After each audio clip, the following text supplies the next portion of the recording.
Imperfection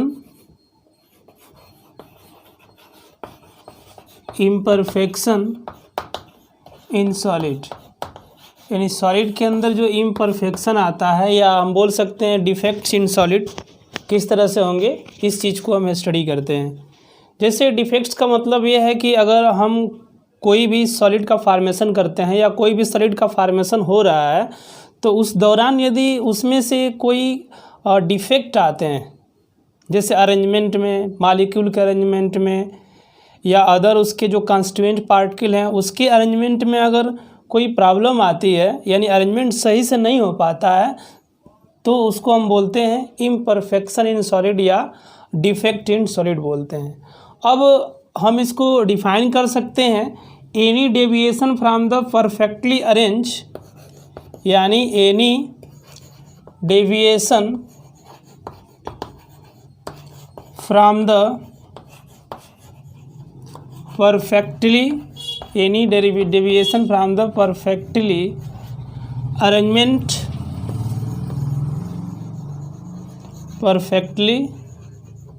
arrangement of constituents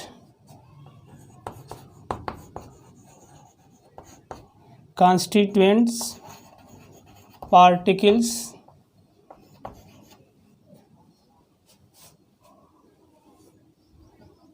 known as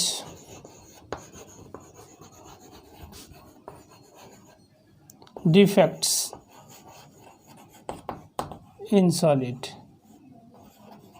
known as defects in solid। यानी क्या है कि any deviation from the perfectly arrangement of constituent particle are known as defect in solid, यानी कोई भी arrangement हम करते हैं कॉन्स्टिट्यूएंट पार्टिकल का, यदि कोई तरह का उसमें डेविएशन आ रहा है, यानी अरेंजमेंट सही से नहीं हो रहा है, तो उसे हम बोलते हैं डिफेक्ट्स, यानी इम्परफेक्शन बोलेंगे। लेकिन अब ये जो डिफेक्ट्स होते हैं कई तरीके से होते हैं। अब जो देखा जाए, जो डिफेक्ट्स होते हैं, जैसे मान लीजिए टेम्परेचर की वजह से, है ना, यदि ड्यू टू टेम्परेचर हो रहा है, यानी ड्यू टू टेम्परेचर, अगर टेम्परेचर की वजह से कोई डिफेक्ट आते हैं किसी क्रिस्टलाइन सॉलिड के अंदर, तो उसे हम बोलते हैं थर्मोडायनेमिक डिफेक्ट, है ना। उसे हम क्या बोलेंगे, थर्मोडायनेमिक डिफेक्ट, इसे हम कहेंगे अगर टेम्परेचर की वजह से डिफेक्ट्स आते हैं। जैसे कभी कभी टेम्परेचर आप इंक्रीज कर देंगे तो एटम बाहर निकल जाएंगे या इलेक्ट्रॉन बाहर निकल जाएंगे, या अरेंजमेंट सही से नहीं हो पाएगा, तो उसे हम क्या बोलेंगे, थर्मोडायनेमिक डिफेक्ट्स बोलेंगे ड्यू टू टेम्परेचर, यानी जब टेम्परेचर बढ़ता है। तो दूसरी चीज़ ये है कि कुछ टाइम ऐसे बोलते हैं इसको electronic, due to migration of electron, है ना, यानी इलेक्ट्रॉन के माइग्रेशन की वजह से इसको हम बोल सकते हैं इलेक्ट्रॉनिक इम्परफेक्शन, यानी इलेक्ट्रॉनिक इम्परफेक्शन या डिफेक्ट्स हम कह सकते हैं, इम्परफेक्शन, है ना, इसे इलेक्ट्रॉनिक इम्परफेक्शन कहेंगे due to migration of electron. जैसे अब क्या होता है ना कि जैसे टेम्परेचर जब बढ़ जाता है, तो टेम्परेचर बढ़ने की वजह से जो इलेक्ट्रॉन होते हैं माइग्रेट करने लगते हैं, तो इसे हम बोलते हैं इलेक्ट्रॉनिक इम्परफेक्शन बोलते हैं। उसके बाद थर्ड हम बोल सकते हैं इसको, कुछ टाइम ऐसा आता है कि irregular arrangement of constituent particle, irregular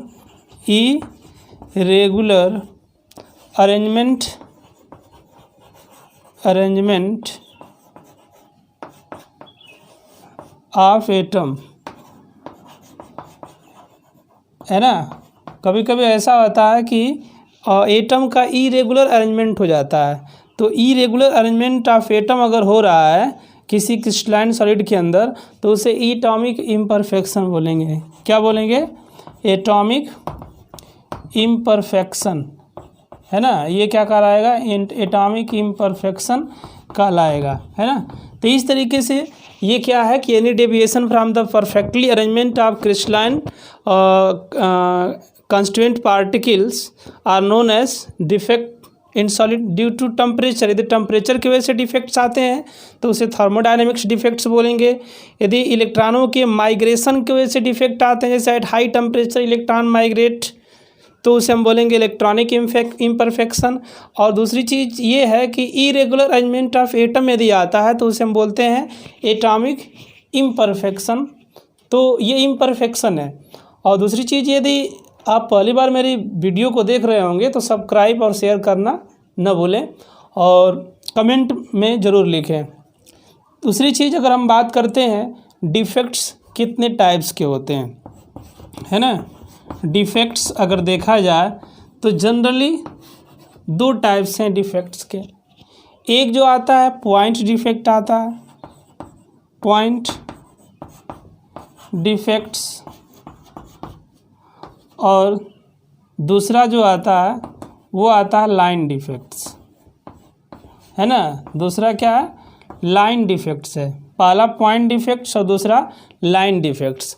अब पॉइंट डिफेक्ट्स और लाइन डिफेक्ट्स में क्या डिफरेंस है, जैसे मान लीजिए हमने एटम को अरेंज किया, यहाँ पर ऐसे एटम हमने अरेंज किया ऐसे, तो यदि इसमें से कोई पॉइंट बाहर निकल गया, यानी कोई एटम बाहर निकल गया, तो इस टाइप को हम बोलेंगे क्या, पॉइंट डिफेक्ट ये हो गया, है ना। ये क्या बोला जाएगा, पॉइंट डिफेक्ट बोला जाएगा ये। और मान लीजिए कोई एटम अरेंज है और एटम के अरेंजमेंट में हो क्या रहा है, यदि पूरी लाइन ही अरेंजमेंट में गायब हो गई, जैसे यहाँ एक लाइन होनी चाहिए, पूरी लाइन ही गायब हो गई, तो इसे हम क्या बोलेंगे, लाइन डिफेक्ट्स बोलेंगे, है ना। तो इस तरीके से दो टाइप के डिफेक्ट आते हैं सॉलिड के अंदर, और एक पॉइंट डिफेक्ट होता है, दूसरा होता है लाइन डिफेक्ट होता है। अगर हम बात करते हैं पॉइंट डिफेक्ट के बारे में, फर्स्ट आते हैं, है ना, और पॉइंट डिफेक्ट पढ़ते हैं। पॉइंट डिफेक्ट्स, पॉइंट डिफेक्ट्स में अभी मैं बताया हूँ कि अगर हम अरेंजमेंट कर रहे हैं क्रिस्टलाइन सॉलिड में कॉन्स्टिट्यूएंट पार्टिकल को या आयंस को या एटम को, यदि उसमें से कोई एटम बाहर निकल जाता है, वो स्थान रिक्त हो जाता है, वैकेंट हो जाता है, तो ये पॉइंट डिफेक्ट में आता है। दूसरी चीज़, पॉइंट डिफेक्ट जो होता है 3 तरीके से होता है। एक जो होता है फर्स्ट, अगर देखा जाए पॉइंट डिफेक्ट, तो इसको बोलते हैं स्टाइक्योमेट्री डिफेक्ट। क्या बोलेंगे, स्टाइक्योमेट्री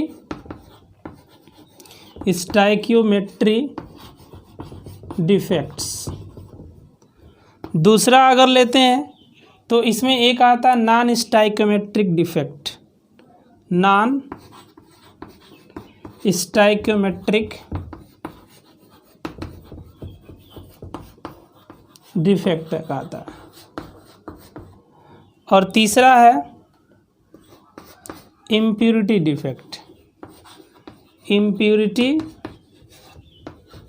डिफेक्ट्स, है ना।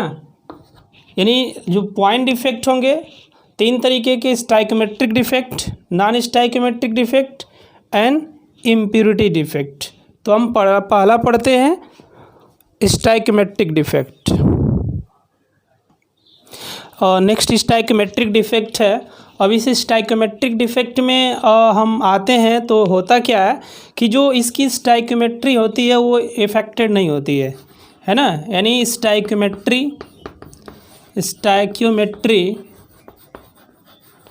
नॉट इफेक्टेड, इसकी स्टाइक्योमेट्री इफेक्टेड नहीं होगी, है ना। और जो ये स्टाइक्योमेट्रिक डिफेक्ट आता है कभी कभी टेम्परेचर की वजह से भी आ जाता है, तो इस टाइप की डिफेक्ट को हम बोल सकते हैं थर्मोडायनेमिक डिफेक्ट, है ना।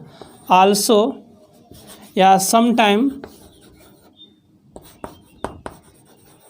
आल्सो कॉल्ड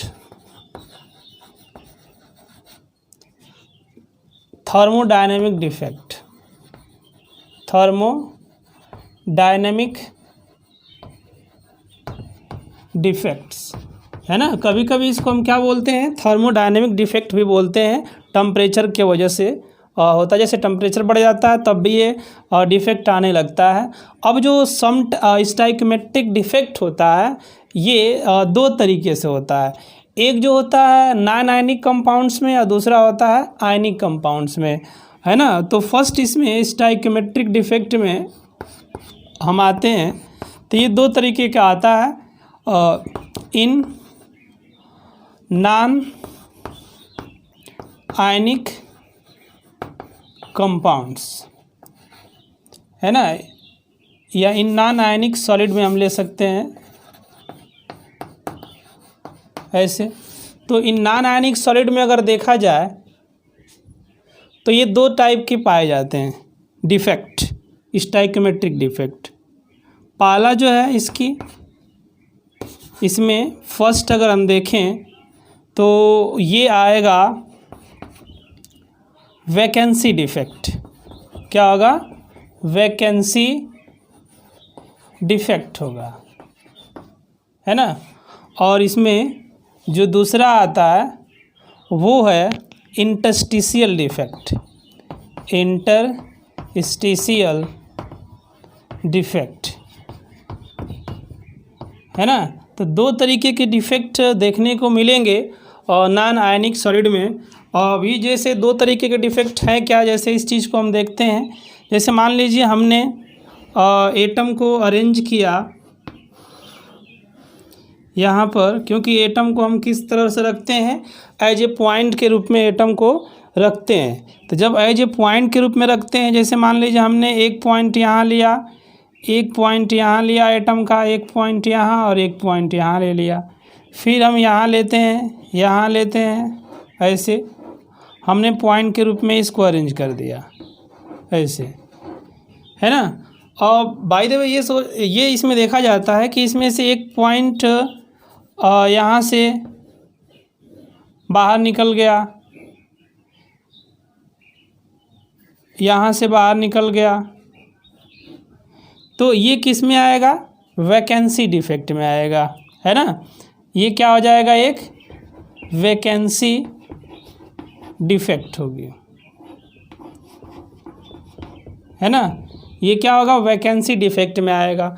अभी जो वैकेंसी डिफेक्ट है ये क्या हो रहा है, क्योंकि एक वैकेंसी डिफेक्ट एक टाइप ऑफ पॉइंट डिफेक्ट है ना। It is a type of point defect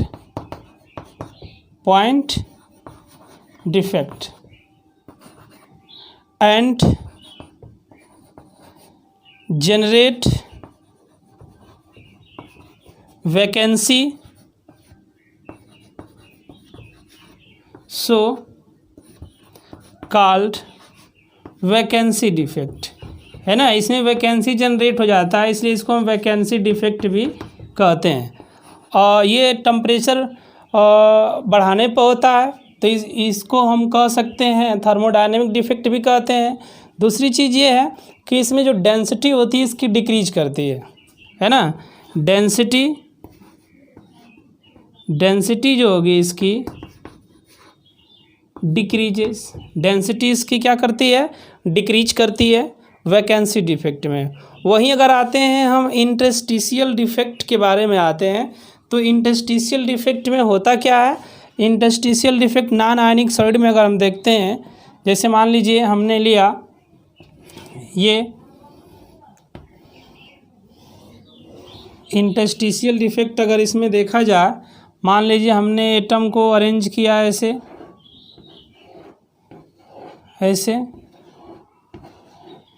atom को,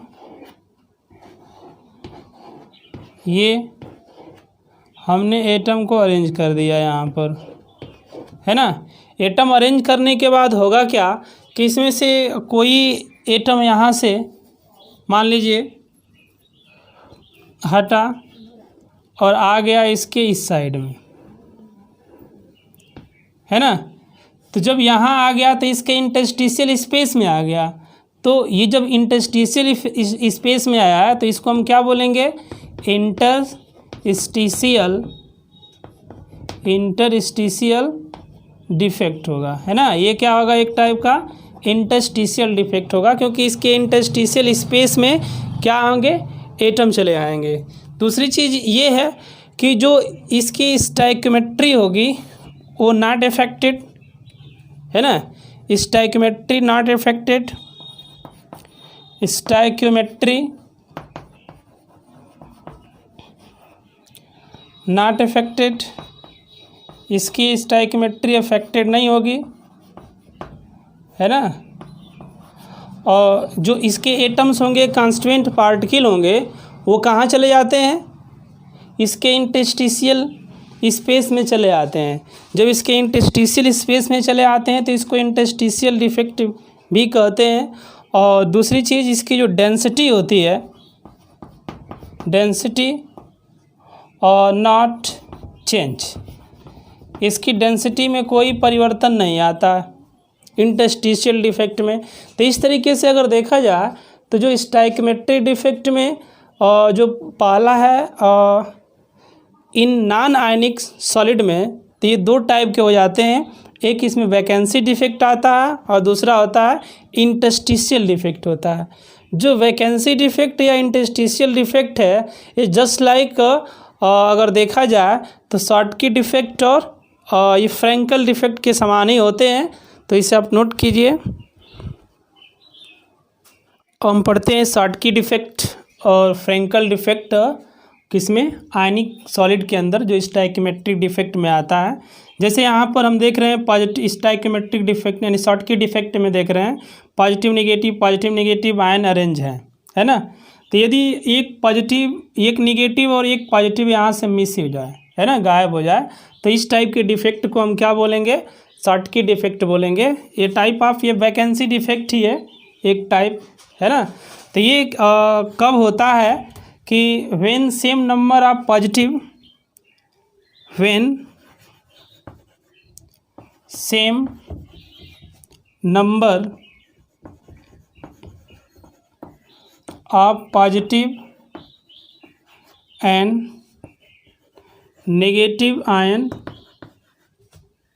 मिसिंग, है ना।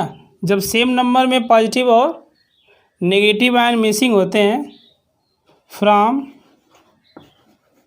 Representative site, representative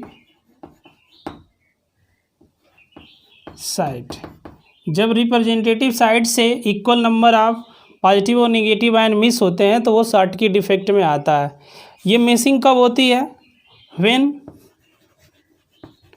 coordination number high, यानी जब इनका कोऑर्डिनेशन नंबर हाई होगा तभी ये इस टाइप का देखने को मिलेगा।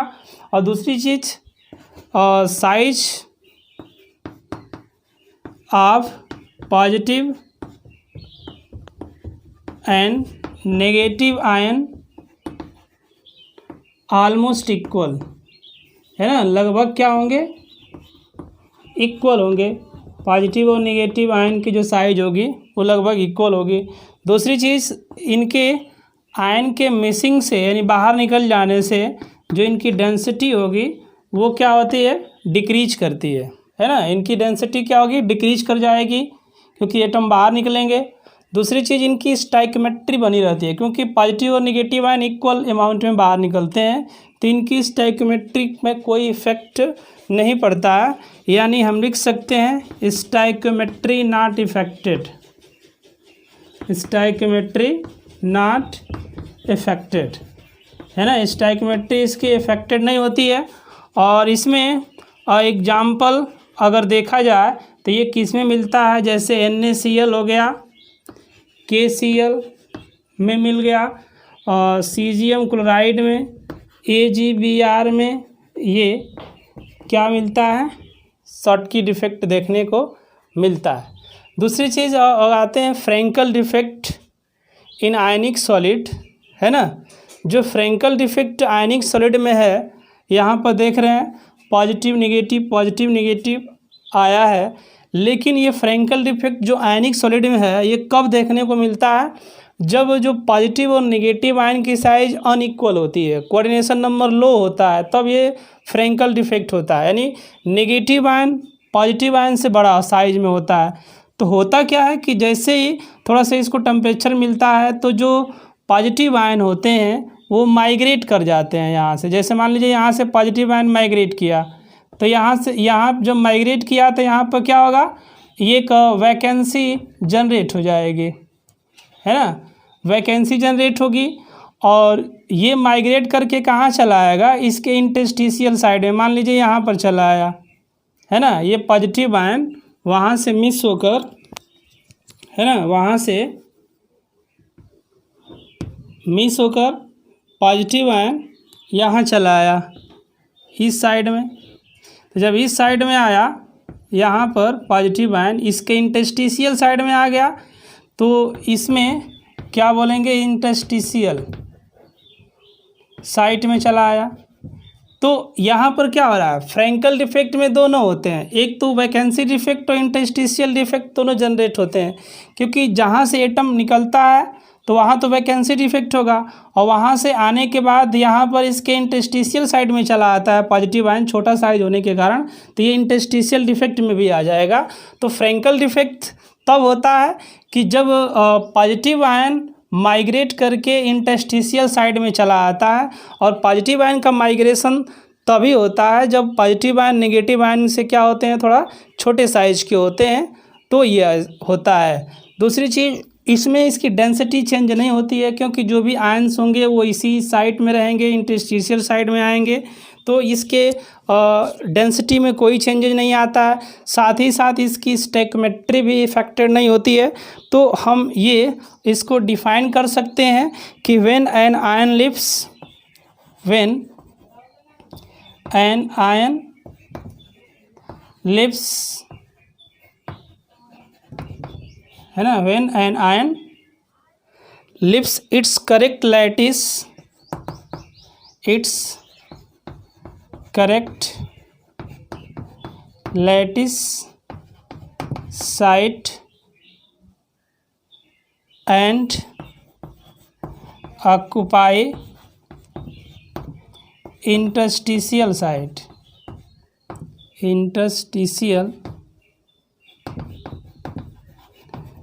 sites, है ना, यानी जो when an ion leaves its correct lattice site and occupy इस interstitial site known as Frenkel defect, इसे हम क्या बोलेंगे, फ्रैंकल डिफेक्ट बोलेंगे। ये कब होता है, व्हेन कोऑर्डिनेशन नंबर लो, जब कोऑर्डिनेशन नंबर क्या होता है, कम आता है, तब ये फ्रैंकल डिफेक्ट देखने को मिलता है।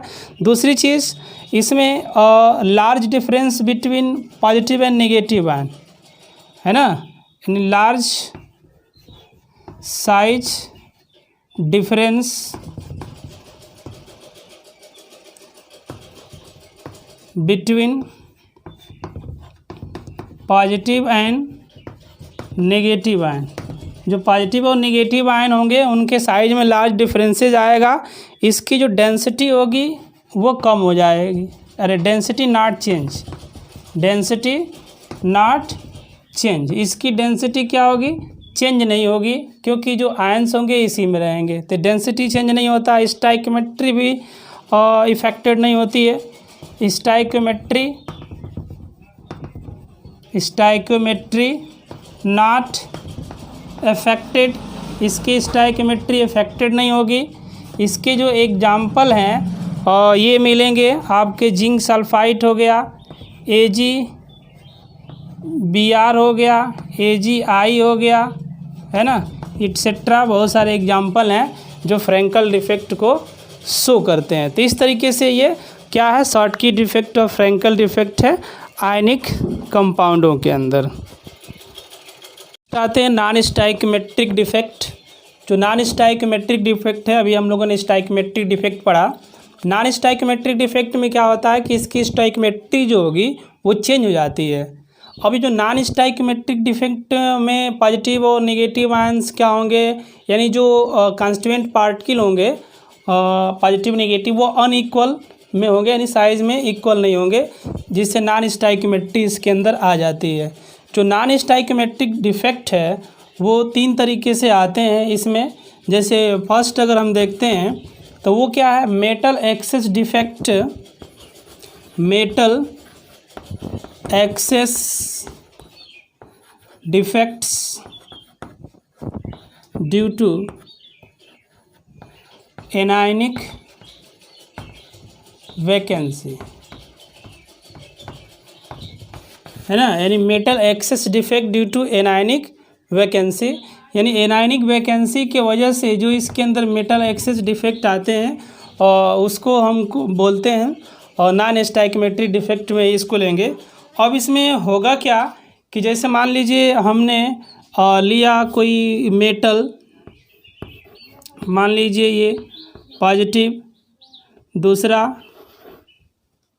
यहाँ पर एक और हम ले रहे हैं पॉजिटिव, यहाँ पर हमने लिया ये नेगेटिव, फिर हमने लिया यहाँ पर मेटल पॉजिटिव, फिर एक्स नेगेटिव, ये फिर यहाँ पर भी हम ले सकते हैं एक्स नेगेटिव, ये फिर यहाँ एक्स नेगेटिव, फिर यहाँ पर हम ले सकते हैं मेटल, ये मेटल यहाँ हुआ, फिर यहाँ हम ले लिए मेटल्स, फिर यहाँ हम ले लिए मेटल्स, है ना, और यहाँ पर नेगेटिव, यहाँ पर भी नेगेटिव, ये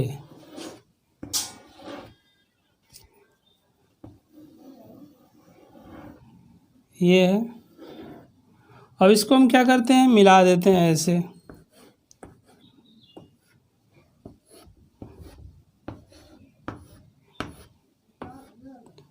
ये आया। तो यहाँ पर क्या है, मेटल है और नेगेटिव आयन है, मेटल है नॉन मेटल। तो ये एक टाइप का डिफेक्ट कैसे शो होगा इसमें, जैसे मान लीजिए कभी कभी क्या होगा कि यहाँ से जो एनायन हैं वो मिस हो जाते हैं, बाहर निकल जाते हैं। एनायन बाहर निकल जाने से क्या होता है कि यहाँ पर इलेक्ट्रॉन आ जाता है ना, एनायन बाहर निकलने से यहाँ पर क्या जनरेट हो जाता है, इलेक्ट्रॉन जनरेट हो जाता है, यानी इलेक्ट्रॉन आ जाता है और वो एक्स क्या होता है, बाहर निकल जाता है। जब बाहर निकल जाता है तो यहाँ पर एक सेंटर जनरेट होता है, और इसको हम कलर सेंटर भी बोल सकते हैं या फॉर्बिजेंटर सेंटर भी बोल सकते हैं, जिसकी वजह से इसका कलर आता है। जैसे अगर हम ले मान लीजिए NaCl का एक हम कोई क्रिस्टल लेते हैं, है ना, NaCl क्रिस्टल, तो वो NaCl क्रिस्टल में क्या होगा कि जैसे मान लीजिए हम NaCl क्रिस्टल हमने ले लिया, जैसे मान लीजिए सोडियम है यानी मेटल, और ये हैलाइड है यानी क्लोराइड है। तो NaCl क्रिस्टल को हम क्या करते हैं कि सोडियम वेपर में ले जाते हैं, है ना, यानी इसको क्या करते हैं, सोडियम वेपर में। तो जैसे ही हम NaCl क्रिस्टल को सोडियम वेपर में लेकर जाएंगे, कहाँ पर, NaCl इन सोडियम वेपर, है ना, NaCl क्रिस्टल इन सोडियम वेपर, है ना। जब NaCl क्रिस्टल को हम सोडियम वेपर में लेकर जाएंगे तो जो सोडियम होगा वो क्या होता है कि इसके सरफेस पर आने लगता है, सोडियम वेपर इसके सरफेस पर आने लगेगा। तो जब सोडियम वेपर इसके सरफेस पर आने लगेगा, है ना, सोडियम वेपर इसके जब सरफेस पर आने लगेगा तो ये क्या करते हैं, जो निगेटिव इसके आयन होते हैं यानी क्लोराइड आयन यहाँ माइग्रेट करके चले आएंगे। जब माइग्रेट करके यहाँ चले आएगा तो जो सोडियम आयन होता है वो क्या करता है कि Na+ के रूप में यहाँ पर एक इलेक्ट्रॉन छोड़ देता है और यहाँ से क्लोराइड आयन को क्या करता है, ले लेता है ना। Na+ यहाँ आ जाता है और इसका एक जो इलेक्ट्रॉन होता है यहाँ चला आता है, और ये क्या होता है कि NaCl के रूप में बाहर निकल जाते हैं। तो यहाँ पर एक टाइप की वैकेंसी आ जाती है, यानी एनायन बाहर निकल गया, अब यहाँ पर इलेक्ट्रॉन आ गया। जब इलेक्ट्रॉन आ गया तो यहाँ पर एक फॉर्बिजेंटर सेंटर जनरेट होता है, और इस फॉर्बिजेंटर सेंटर के जनरेट होने की वजह से यहाँ पर इसका कलर शो होता है। और ये जो कलर शो करता है, और अगर देखा जाए तो NaCl क्रिस्टल को अगर रखते हैं तो येलो कलर शो करता है ना, फॉर्म येलो कलर है ना। यानी जब हम NaCl क्रिस्टल को रखते हैं सोडियम वेपर में, तो ठीक उसी तरह अगर हम क्या करते हैं कि अगर लिथियम क्लोराइड यानी KCl को अगर रखते हैं, यानी KCl इन पोटेशियम वेपर यानी KCl को अगर पोटेशियम वेपर में रखते हैं तो वायलेट कलर जनरेट होता है, फॉर्म वायलेट कलर है ना। कौन सा कलर आएगा? वायलेट कलर आएगा। वहीं अगर LiCl sodium chloride lithium chloride को LiCl इन Li वेपर यानी लिथियम वेपर में रखेंगे तो यहाँ पर क्या होगा कि फॉर्म पिंक कलर है ना। इस तरह से पिंक कलर का फॉर्मेशन होता है। तो ये metal excess defect due to anionic vacancy है।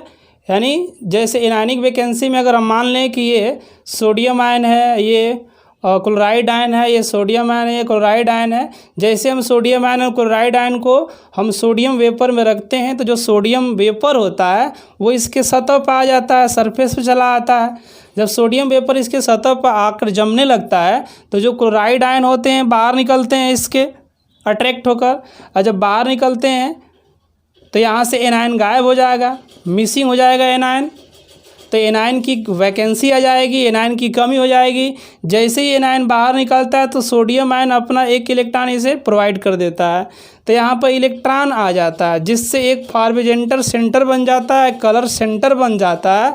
और इसी फार्बिजेंटर सेंटर या कलर सेंटर की वजह से यहाँ पर इसका कलर जनरेट होता है। जितना अधिक ये एनायनिक वैकेंसी आएगी उतना अधिक ये इसका कलर सेंटर बनेगा और उतना ही ये अधिक कलर शो करेगा, है ना। इस कलर की इंटेंसिटी उतना ही क्या हो जाएगी, बढ़ जाएगी। जैसे सोडियम क्लोराइड क्रिस्टल को अगर सोडियम वेपर में रखते हैं तो येलो कलर शो करता है, पोटेशियम क्लोराइड को पोटेशियम वेपर में रखते हैं तो वायलेट कलर शो करता है, लिथियम क्लोराइड को लिथियम वेपर में रखते हैं तो पिंक कलर को क्या करता है, ये शो करता है। तो ये क्या था, एक metal excess defect due to anionic vacancy है। और नेक्स्ट है जो metal excess defect due to interstitial cation, यानी इंटरस्टिशियल कैटायन की वजह से मेटल एक्सेस डिफेक्ट क्यों आते हैं, इस चीज़ को हम देखते हैं। यहाँ पर जैसे मान लीजिए हम लेते हैं जिंक ऑक्साइड, है ना।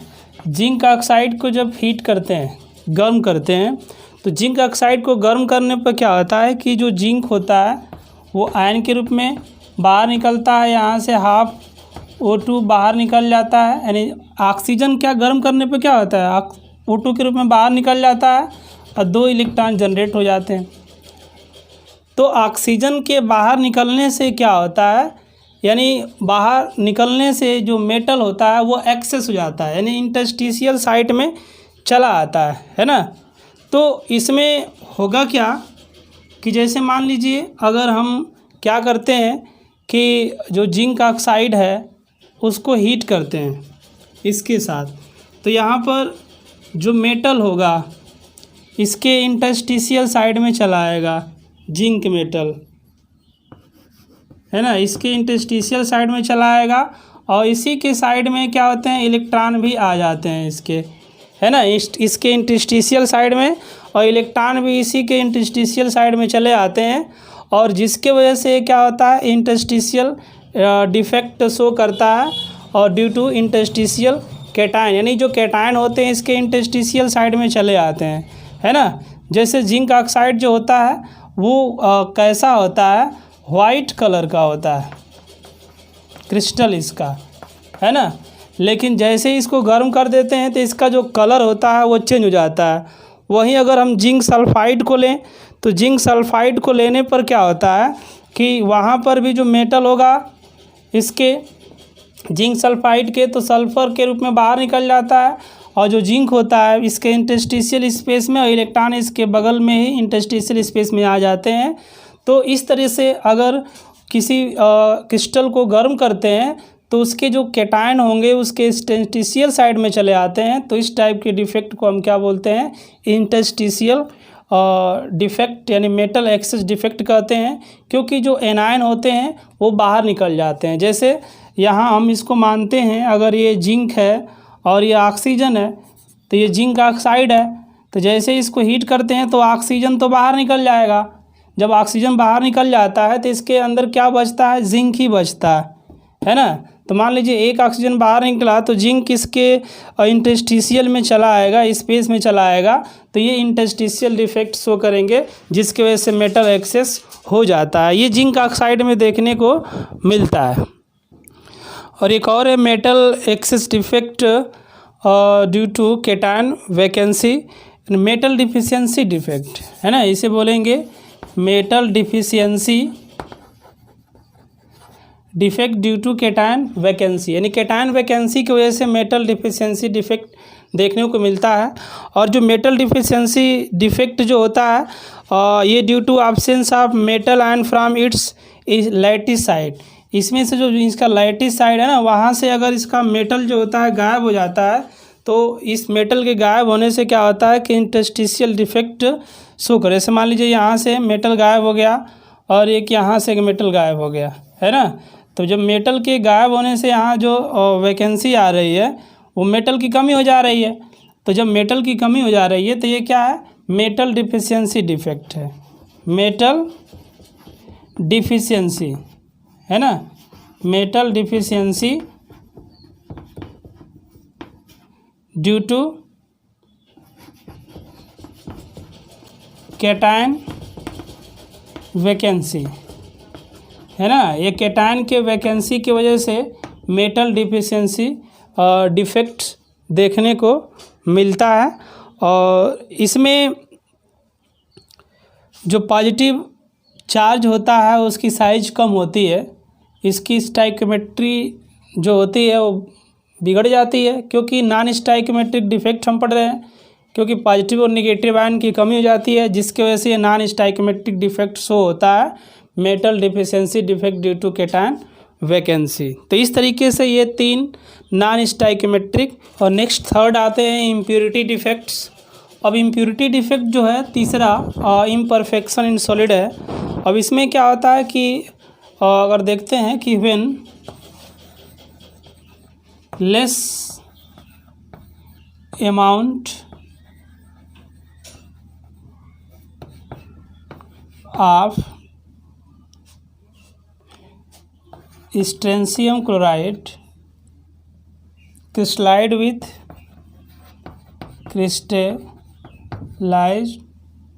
with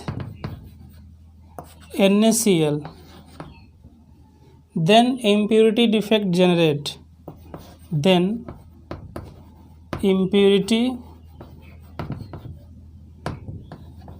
defect generate है ना। जब when less amount of SrCl2 crystallized with NaCl then impurity defect generate, तब क्या होता है कि इम्प्योरिटी डिफेक्ट इसमें जनरेट होता है। होता क्या है कि जैसे ही हम क्या करते हैं कि थोड़ी सी मात्रा SrCl2 की लेते हैं और सोडियम क्लोराइड लेते हैं ज़्यादा अमाउंट में, और उसको दोनों को क्रिस्टलाइड करते हैं, यानी क्रिस्टल का फॉर्मेशन करते हैं, तो इसमें से जो सोडियम होता है ना वो गायब हो जाता है, मिस हो जाता है ना यहाँ से। और मिस होने के बाद यहाँ से मिसिंग कर जाता है सोडियम, तो जो Sr है ना स्ट्रेंशियम है, ये इसकी बैलेंसी 2 होती है। ये क्या करता है कि दोनों क्लोराइड आयन को बैलेंस करता है, क्योंकि अब इसको बैलेंस ये कर रहा है तो इसको बैलेंस करने के लिए यहाँ चाहिए, यानी इसको बैलेंस करने के लिए यहाँ चाहिए मेटल। तो अब क्या होता है कि यही दोनों को बैलेंस करता है, यहाँ भी बैलेंस करेगा इसको और यहाँ भी इसको बैलेंस करेगा। तो ये क्या आ जा रही है, एक इम्प्योरिटी आ जा रही है, यानी क्लोराइड आयन को बैलेंस करने के लिए स्ट्रेंशियम आयन यहाँ आ चुका है। बाकी सब तो सोडियम क्लोराइड है, लेकिन एक जगह पर यहाँ से क्या गायब है, मिस है, क्या है, सोडियम गायब है, यहाँ से भी सोडियम गायब है, तो ये 2 सोडियम की जगह अकेले पूरा कर रहा है। तो इस तरह से ये क्या है, एक टाइप का इम्प्योरिटी डिफेक्ट है। और ये जो इम्प्योरिटी डिफेक्ट है ये किस में देखने को मिलता है, और जैसे कैडमियम क्लोराइड AgCl के साथ लेते हैं, वहीं SrCl2 NaCl के साथ लेते हैं, तो ये क्या होता है, इम्प्योरिटी डिफेक्ट देखने को मिलता है। तो इस तरीके से ये इम्परफेक्शन इन सॉलिड था, है ना।